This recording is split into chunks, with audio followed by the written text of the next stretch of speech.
علیکم۔ ڈومسڈے پلین کا Los Angeles airport پر پچھلے کچھ دنوں میں نظر آنا یہ اس بات کی نشانی تھی کہ دنیا کسی بہت بڑے خطرے کی طرف جا رہی ہے۔ ڈومسڈے پلین کیا ہے، وہ کب نکلتا ہے، یا اس کے مقاصد کیا ہیں، یا اس وقت دنیا میں جو ہلچل ہے، جو اتھل پتھل مچی ہوئی ہے، یہ ویڈیو اس پر بہت اہم روشنی ڈالنے والی ہے۔ اس امید کے ساتھ ہم اس ویڈیو کو آپ کے سامنے پیش کر رہے ہیں کہ آپ ویڈیو کو آخر تک دیکھیں گے۔ جہاں تک ڈومسڈے پلین کا تعلق ہے، ڈومسڈے پلین یہ دراصل امریکہ کی جو فوج ہے اس کا ایک بہت ہی خطرناک، یا یہ کہیے بہت ہی طاقتور ہتھیار ہے۔ یہ وہ جہاز ہے جس کے بارے میں کہا جاتا ہے کہ یہ قیامت کا جہاز ہے۔ اصل میں بات سمجھنے کی یہ ہے کہ ڈومسڈے یہ لوگوں کے خیال کے مطابق یہ عیسائیت کی ایک اصطلاح ہے۔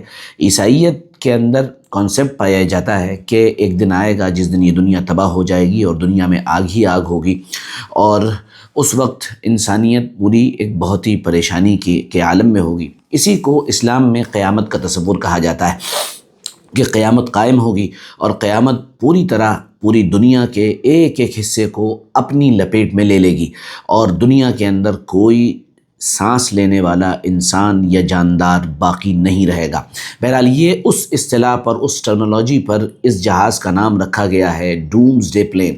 اور نارملی اگر آپ سرچ کریں گے، انٹرنیٹ پر جائیں گے، تو آپ کو اس جہاز کا آفیشیل جو نام نظر آئے گا وہ E4B ہے، اور اس کے ساتھ ایک چیز اور جوڑی جاتی ہے، نائٹ واچ E4B اس جہاز کا پورا نام ہے۔ لوگ اس کے بارے میں اس وقت بہت سرچ کر رہے ہیں۔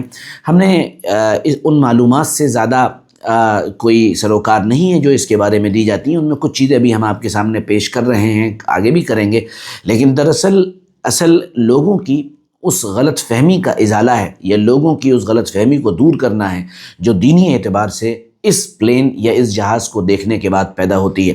اس پر ابھی ہم آگے جا کر کچھ عرض کریں گے۔ سب سے پہلے اس جہاز کے بارے میں تھوڑی سی کچھ اور باتیں ہم معلوم کر لیں۔ اس جہاز کی قیمت تو اربوں میں ہے، اربوں ڈالر کے اندر ہے، لیکن یہ جہاز 1 گھنٹے کی اڑان کے تقریباً 1.5 کروڑ روپے کھا لیتا ہے، یعنی 1.5 کروڑ روپے اس کے 1 گھنٹے کی اڑان کی قیمت ہے۔ ظاہر سی بات ہے، جو لوگ اس کے بنانے والے ہیں تو پیسے کی کنجیاں ان کے پاس ہیں، وہ ڈالر چھاپ رہے ہیں، اس لیے ان کو کسی بھی حال میں اس طرح کی چیزوں سے کوئی پریشانی ہونے والی نہیں ہے۔ دوسری بات یہ کہ یہ اتنا مضبوط بنایا گیا ہے کہ اگر آپ تصور کریں کہ دنیا کے اندر ایٹمی حملہ ہو جائے اور ریڈیشن پھیل جائے، تو ریڈیشن کا اثر بھی اس جہاز کے اوپر نہیں ہو سکتا ہے۔ پھر اس کے بعد اس کی تیسری بڑی خصوصیت یہ ہے کہ یہ آسمان میں ہی ریفیول کیا جا سکتا ہے، یعنی اس کو آسمان میں ہی دوبارہ تیل دیا جا سکتا ہے۔ مگر میرا سوال یہ ہے، جب دنیا ہی برباد ہو جائے گی اور دنیا میں ایٹمک حملہ ہو جائے گا، تو ایٹمک حملے کے بعد کون اس کو تیل پہنچانے کے لیے جائے گا؟ ظاہر سی بات ہے، اس کے بنانے والوں نے اس کے بارے میں بھی کچھ نہ کچھ سوچ رکھا ہوگا۔ اس کی ایک بڑی خصوصیت یہ بھی ہے کہ اس کا انجن اتنا مضبوط بنایا گیا ہے کہ یہ مہینوں تک آسمان میں گھوم سکتا ہے، یعنی دنیا تباہ ہو رہی ہوگی اور اس کے اندر جو لوگ بیٹھے ہوں گے وہ دنیا میں ہونے والی تباہی کو اوپر سے دیکھ رہے ہوں گے۔ یہ سیٹلائٹ سے کنیکٹ ہے، یہ اس کی ایک اور خصوصیت ہے، پورا مینول ہے، یعنی کوئی اس کو ڈسٹرب نہیں کر سکتا ہے۔ یہ وہ ساری باتیں ہیں جو ہمارے سامنے لگاتار بیان کی جاتی ہیں، لیکن یہ پلین آخر لے کر کس کو جائے گا؟ یہ امریکہ کے صدر اور اس کے قریبی جو لوگ ہیں، امریکہ کے راشٹرپتی جو بھی اس وقت ہوں گے، موجودہ دور کے ڈونلڈ ٹرمپ ہیں یا جو بھی ہوں گے، وہ باقاعدہ اس کے اندر بیٹھیں گے اور سیف زون میں چلے جائیں گے۔ لیکن میرا سوال یہ ہے، اور شاید آپ کے دل میں بھی اس بات کا خیال آنا چاہیے، کہ آخر وہ کیسا راشٹرپتی ہے، آخر وہ کیسا صدر ہے، وہ کیسے ذمہ دار ہیں جو اپنی قوم کو ایسی بری حالت میں چھوڑ کر آسمان میں اڑیں اور اپنی قوم کی تباہی کا نظارہ اپنی طرف دیکھیں۔ شاید اسی وجہ سے ہمارے بھارت کے پاس اس طرح کا جہاز نہیں ہے، کیونکہ ہمارے بھارت کے جو نیتا ہیں، جو لیڈر ہیں، ان کو اپنی جنتا سے، ان کو اپنی عوام سے بڑا پیار ہے۔ وہ کسی بھی ایسی آپدہ کے اندر، کسی بھی خدا نہ کرے حملے کے اندر اپنی پبلک کے ساتھ ہی رہیں گے۔ جو پبلک کا حال ہوگا وہ ان کا حال ہے۔ میرا خیال میں شاید اس لیے ہمارے بھارت نے اس طرح کا کوئی جہاز اور پلین ابھی تک نہیں بنایا ہے یا نہیں خریدا ہے۔ یہ اور اس جیسے جہاز دنیا میں روس اور چائنا کے پاس ہیں اور امریکہ کے پاس ہے، باقی کسی کے پاس اس طرح کے جہاز نہیں کہا جاتا ہے۔ ان جہازوں کی تعداد 6 یا 7 ہو سکتی ہے۔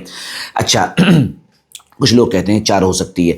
بہرحال اب آگے جو بات 2 میں آپ کے سامنے کرنے جا رہا ہوں، ایک کا تعلق خالص اسلامک پوائنٹ آف ویو سے ہے، اور دوسرے کا تعلق جو ہے وہ اس سے ہے کہ یہ دنیا میں جو کچھ ہوا یہ کیوں ہوا، یہ ڈومسڈے پلین کیوں نکلا، اور اس کا نکالنا امریکہ کا کیا اشارہ تھا۔ یہ دلچسپ باتیں ہیں، اس پر آئیے بات کرتے ہیں۔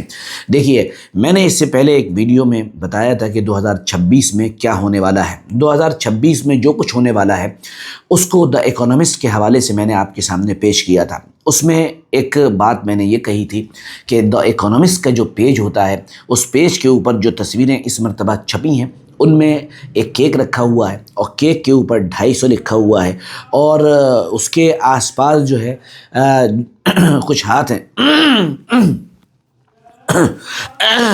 اس کے آس پاس کچھ ہاتھ ہیں، اور ہاتھوں کے اندر ہتھ کڑیاں لگی ہوئی ہیں۔ میں نے وہاں بتایا تھا کہ یہ جو اکانومسٹ ہے اور اس کو جو چلانے والے لوگ ہیں ان کا یہ اشارہ تھا کہ امریکہ کی طرف اٹھنے والے ہر ہاتھ کو گویا کہ ہتھ کڑیاں لگا دی جائیں گی، یعنی ان کا اشارہ پورے طور پر روس کی طرف اور چائنا کی طرف تھا، کہ جو امریکہ کی سپریمیسی کو چیلنج کر رہے ہیں۔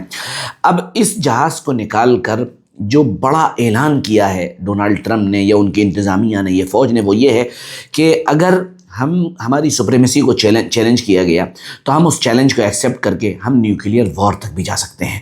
لیکن کچھ اور لوگوں کا کہنا یہ ہے کہ کچھ بہت ہی سیکرٹ لوگ جو ہیں وہ لاس اینجلس اس جہاز کے ذریعے سے آئے تھے، اس وجہ سے اس کا موومنٹ ہوا ہے، وغیرہ وغیرہ کہانی جو بھی ہو سکتی ہے، یہ سب کانسپیریسی کی تھیوریز ہوتی ہیں، اس کے اندر ہم کوئی بھی بات اپنے طور پر کہہ سکتے ہیں۔ لیکن اب جو مجھے اسلامک پوائنٹ آف ویو سے اس پہ بات کرنی ہے وہ یہ ہے، وہ بڑی دلچسپ بھی ہے اور غور کرنے والی بھی ہے، اور یعنی ہمارے لیے بڑا اس کے اندر سبق بھی ہے۔ اکثر و بیشتر مسلمان بھی اس طرح کی باتیں کر رہے ہیں۔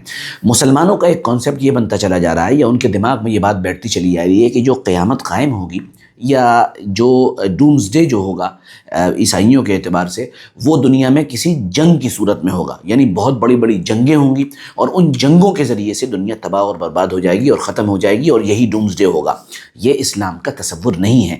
اسلام میں قیامت سے پہلے، قیامت کے حالات سے پہلے یہ تو بتایا گیا ہے کہ جنگیں ہوں گی، اور وہ جنگیں انتہائی خطرناک ہوں گی، بھیانک ہوں گی، کہ انسانیت اس میں تباہ ہو جائے گی، 100 میں سے 99 لوگ مار دیے جائیں گے۔ یہ سب کچھ موجود ہے، یہ ساری باتیں موجود ہیں، لیکن وہ جنگیں ہی قیامت بنیں گی ایسا کچھ نہیں ہے۔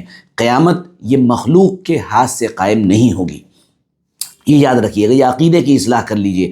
قیامت مخلوق کے ہاتھ سے قائم نہیں ہوگی، بلکہ قیامت خالق یعنی اس کائنات کا پیدا کرنے والا اللہ اور جو مالک ہے وہ قائم کرے گا، اور وہ قیامت جنگوں کی اور بموں کی وجہ سے یا کسی ایٹمی دھماکے کی وجہ سے نہیں ہوگی، بلکہ وہ اسرافیل علیہ السلام کے سور پھونکنے کی وجہ سے ہوگی۔ اس لیے جو لوگ بھی اس طرح کی چیزوں کو جو اس وقت ہو رہی ہیں دنیا کے اندر، اگر وہ اس تناظر میں دیکھنا چاہتے ہیں یا دیکھ رہے ہیں کہ جنگوں کے ذریعے سے قیامت قائم ہو جائے گی، تو اپنے عقیدے کی اصلاح کر لیں۔ اور دراصل یہی اصل میسج ہے اور یہی اصل پیغام ہے جو میں نے آپ کے سامنے اس ویڈیو میں پیش کرنے کا ارادہ کیا۔ باقی چیزوں کو سمجھنے کے لیے میں نے کچھ باتیں آپ کے سامنے اور عرض کر دی تھیں۔ میں امید کرتا ہوں کہ باتیں آپ کو سمجھ میں آئی ہوں گی۔ بہرحال جو بھی ہے، دنیا ایک خطرناک موڑ پر کھڑی ہوئی ہے۔ اللہ ہم سب کی حفاظت فرمائے۔ جزاکم اللہ۔ السلام علیکم ورحمۃ اللہ۔